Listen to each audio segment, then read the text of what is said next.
Dear students, today we are going to do worksheet number 65. So our first question is, what is work done? तो work done, work is said to be done. इसकी definition अगर आप लिखो, work is said to be done when force is applied which causes displacement of the object is called work done. वरना आप यहाँ से worksheet में से भी डेफिनेशन उठा सकते हैं जो कि आपको मैथमेटिकल एक्सप्रेशन के नीचे दे रखी है. Work done by force is equal to the product of force applied on an object and the displacement of the force in the direction of the force.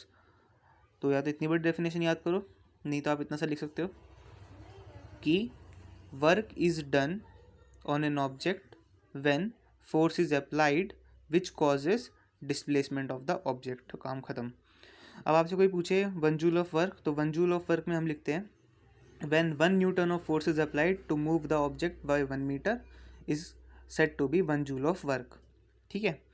Next हमारे पास है what are the conditions for work done on an object.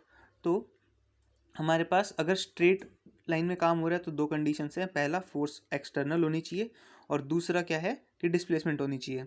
But अगर वहीं पे ऑब्लिकल force है तो वहाँ पे हमारे पास क्या होता है, एंगल भी 90 डिग्री नहीं होना चाहिए. तो यहाँ पे हम 3 कंडीशंस लिखेंगे. Condition number 1, external force must be applied on the object. Option second part हमारे पास आ जाएगा कि displacement must be there.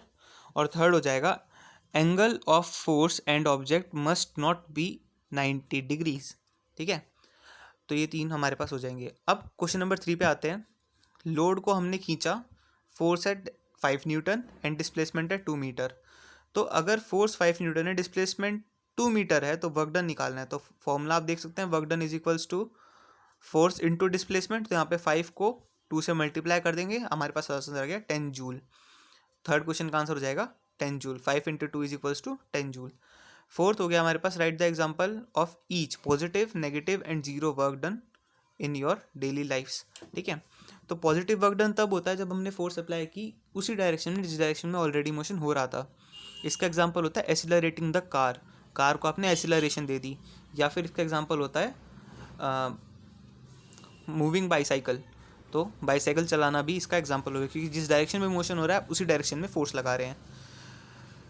Negative work done तब होता है जब आप फोर्स के मतलब मोशन के अपोजिट डायरेक्शन में फोर्स लगाते हैं और अपोजिट वर्क आता है आपके पास. ठीक है.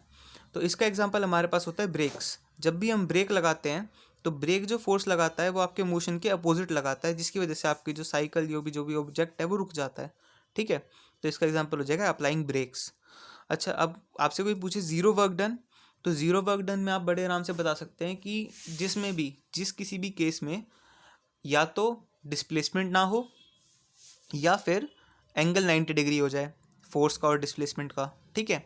तो फोर्स का और डिस्प्लेसमेंट का एंगल 90 डिग्री हमें मिलता है एस्ट्रल ऑब्जेक्ट्स में. एस्ट्रल ऑब्जेक्ट्स क्या होते हैं, अगर आप कहो कि सन का वर्क डन ऑन अर्थ, मतलब work done by sun on earth is zero because there is 90 degree.